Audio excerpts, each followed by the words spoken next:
واحد يكتب يعني الكلام اللي اكتبوا ايه يا شباب؟ ايه ده؟ استاذ حميد نكتب اغنيه بسيطه كده. اتفضل معانا. لا اتفضل، تعالى تعالى اتفضل. طب الصداقة هي العلاقة. جلجلي جلجلة.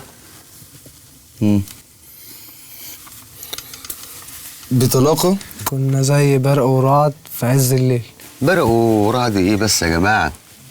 حلال عليك لا حلال عليك لا. هي بس مش لاقي على الاغنيه تاني. اسمع يا ولدي يا ابن بلدي على قهوة بلدي متجمعين. حبيبة يا حبيبة اليوم مرت عليا ذكرى نهاية. ده انت عيال فصيلة. في الحاجة يا أستاذ؟ لا تشاو. لما قلنا من غيرك مش هتكمل كنا بنكلم الشباب بس. كلم 2020 وخليك ان بمزيكا ودقايق ونت ما بيخلصش.